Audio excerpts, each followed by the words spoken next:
Maya's patience with her client was wearing thin.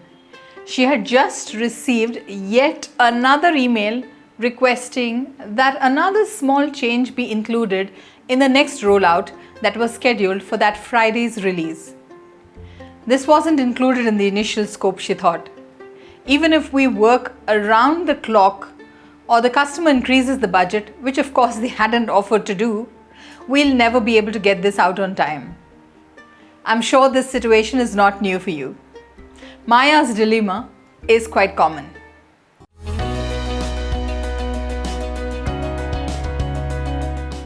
Hey there, I'm Tabish Bibikar, and I coach and mentor founders of software companies to build scale in their business fast. In this video, I'm going to talk about dealing with customers who don't pay for software change requests. Customers at times can get unrealistic.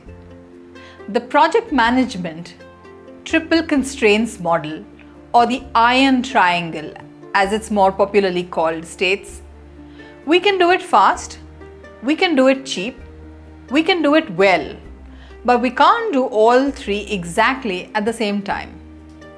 You can't stop clients from requesting project changes, but you can turn them into opportunities.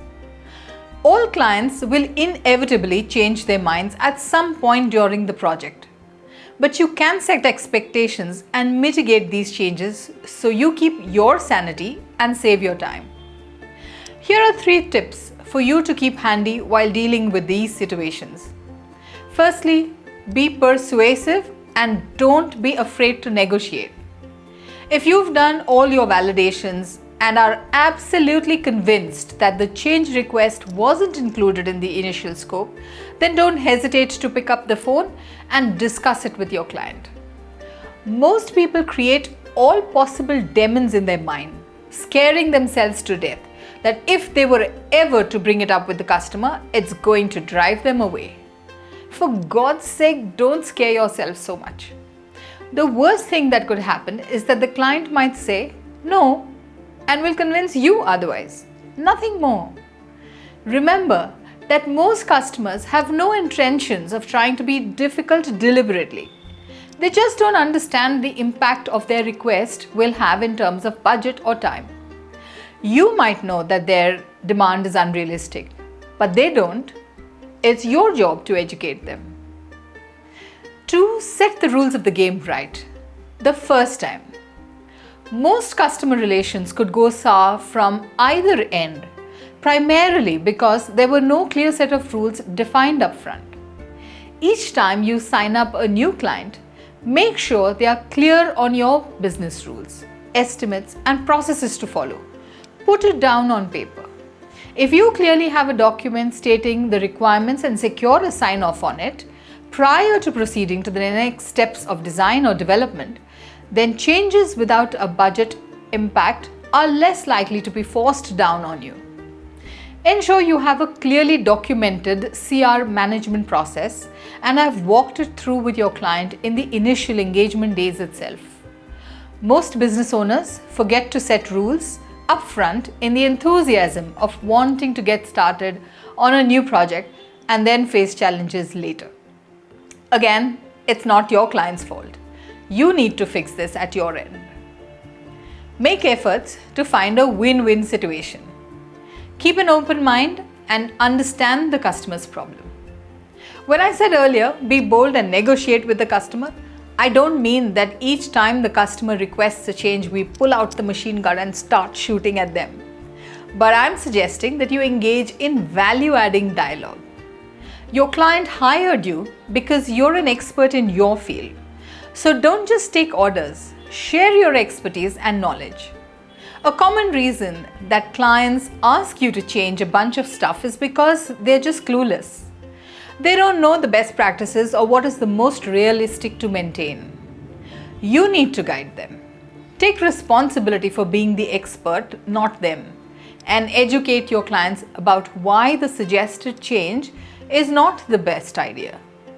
Ask them whether the product really needs all the bells and whistles that they're requesting and give them an alternative.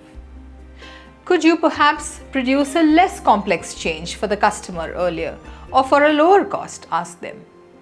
Of course, make sure that any low-cost alternatives you do offer are feasible.